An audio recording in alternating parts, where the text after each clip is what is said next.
Do you like steak? Weird, me too. Well, in this video, I have deconstructed the steakhouse experience and turning that into a really great elevated trail meal. This is a steakhouse bowl, perfect for any long-haul backpacker, hiker, or camper. And we are using a Jetboil Stash here today, by the river. Let's get cooking.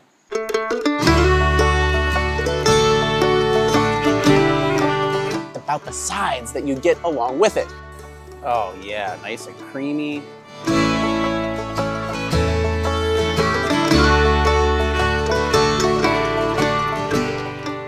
Hey, Chef Corso, Outdoor Eats. I'm here to put you on path to amazing meals on your outdoor treks, and I am by a river. Again, yeah, I really like cooking by rivers. And this river specifically is the South Fork of the Catawba River, just outside of Charlotte, North Carolina. We've got some really great early fall here, and man, it's awesome to find some rocks by a beautiful river to be able to cook a really great camp meal. What we're making today is making a steakhouse bowl. And so this is a remake video. So I have made this recipe before. It's currently on the website, outdooreats.com. And here is the video. And if you want to go watch it, I made it in 2020 on the coast of California. Really, really beautiful. And the thing about it is I didn't really know what I was doing at that point. I was using my iPhone and I didn't have a microphone and it was kind of windy. So if you want to watch this one, you can, but just be warned that the sound is not that great. So, you know, we all learn things along the way. Microphones are good and super, super helpful. So, steakhouse and having a steakhouse experience on the trail. So if you are going to a steakhouse, you're usually choosing your cut of meat and you're probably gonna choose some sides. So not only is it about the porterhouse or the ribeye or the bone-in filet, the beautiful, beautiful broiled steak and really great meaty experience, it's about the sides that you get along with it. And everyone has their favorite sides. For me, I want a loaded baked potato, maybe some creamed spinach, some broiled tomatoes, some garlic mushrooms.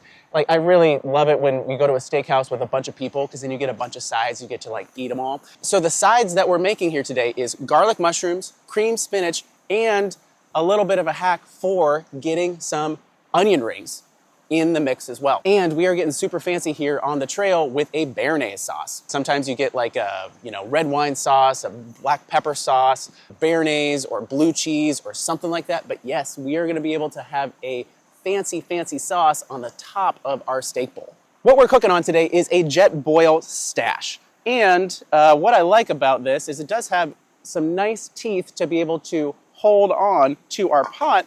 But this squattier construction is a little bit different than most of the Jetboils and their chimney style stoves and the ones that go way on down. And when I am cooking and wanting to saute something, maybe some veggies or some rice or something like that, and I'm not just boiling water, I like having a larger surface area to be able to cook on, and also so I don't have to dig all the way down to the bottom of the pot. Those chimney style stoves have a tendency to scorch when you are cooking for a long amount of time, so having a little bit more surface area and not as far to dig down can be super helpful. So we're making this dish a little bit backwards. I'm starting with the sides, then getting our sauce, and then we're gonna make our main pot and main dish. You can just throw all of your side ingredients and all of your stuff in the pot if you like, to make it just quick and easy. You don't have to dirty up other bowls. It's up to you on how you want to eat this thing. I do suggest if you want to do the gravy or the bearnaise, do that first, reserve that, and then make your pot of steak, potatoes, and whatever sides. So first we're going to make our garlic mushrooms. So pretty easy is we've got some oil, some garlic powder, and some salt, and some fresh mushrooms. If you are concerned about taking fresh mushrooms or you want to make this on a longer haul trip, is you can easily take some dried shiitake mushrooms, some other wild mushrooms if you like, and hydrate those up. Just going to be a slightly different experience. Let's start with a couple of our sides.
So we've got our mushrooms all done. Now it's moving on to our creamed spinach. And yes, this is fresh spinach. You can take this out on the trail. It'll last for a couple days. If you're going on a longer trip, kale works really, really well. Gives you some nice micronutrients and some freshness.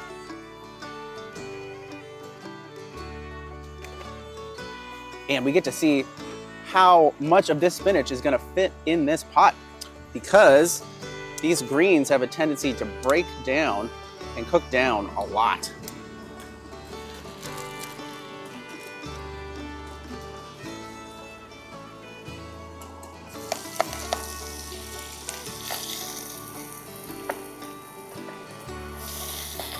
And so we don't burn our spinach, we can throw a little bit of water in there too.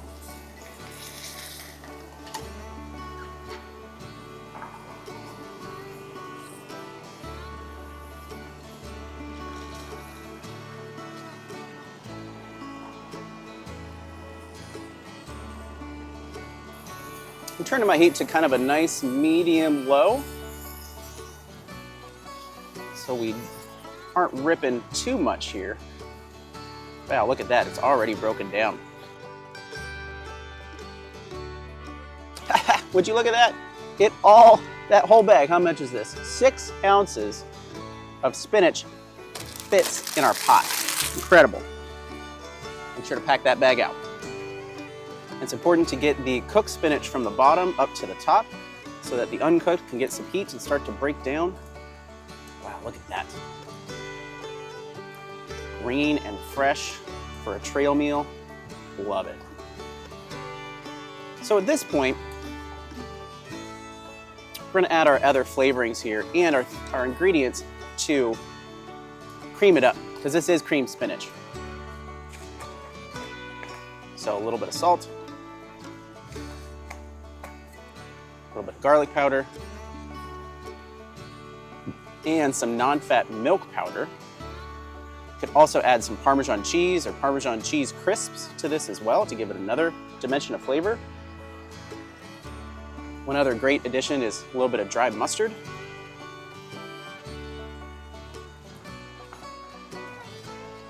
Oh yeah, nice and creamy.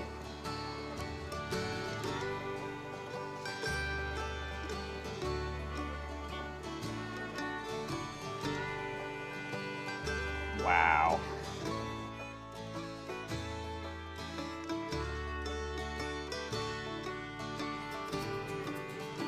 So we've got our 2 sides all ready, and now we're gonna move into our béarnaise sauce.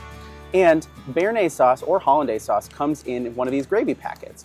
And if you don't know what béarnaise sauce is, it's basically a herbed hollandaise sauce with usually some tarragon, some chives, some chervil. But this will give us this, look at that, steakhouse experience right on the back of the package. So we need to put our packet in here, plus some oil. And the package calls for milk, so we are gonna make this a little bit creamy with a little bit more of our non-fat milk powder and some water.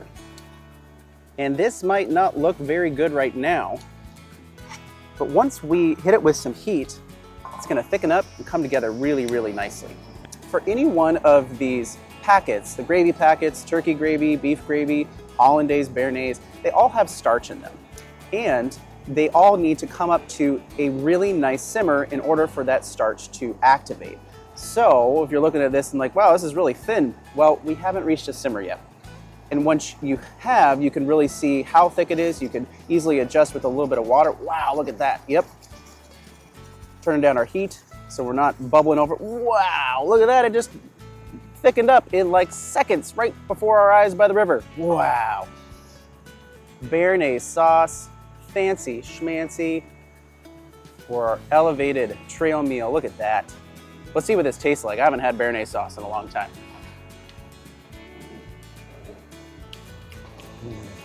Yeah, herby, a little bit of citrus flavor in there, and this is gonna be awesome on the top of our finished bowl.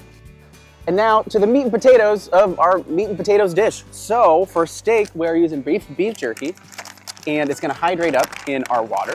And then we are going to add our instant mashed potatoes, because for any steakhouse experience, it's either a baked potato or mashed potatoes or some sort of other au gratin potatoes. Choose your own adventure as far as how you want to do that. If you wanted to do a baked potato experience, you could have some green onions, some cheddar cheese, and maybe some pre-cooked bacon. That one could be pretty awesome. And you could even add, you know, these guys. Remember these things? The potato skins. Yeah, a couple of those on top to give you that deconstructed baked potato experience. So I'm just ripping up my pieces of jerky, throwing that all in there. And then we'll add our water and simmer that up for a minute or two in order to hydrate our beef. And then we'll add our instant mashed potatoes and finish off our bowl, because man, I am hungry. And you might have noticed that I did not fully clean my pot in between each one of these little sides and sauces.